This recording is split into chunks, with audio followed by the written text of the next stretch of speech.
Hey guys, quick video about how you can farm materials in RealGo. That is for you to have a better harvester, or if you just want to like craft materials here via Forge, you can also do that to increase your pet's abilities or even damage. So you can check that here. Gear, as you can see, they help a lot when it comes to damage boost and even for HP or evasion, those kind of stats that will help your memes.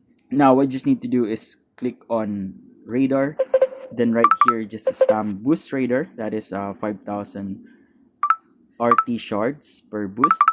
And as you can see, those drops are going to be materials. Okay, let's just max our boost to 25 kilometers.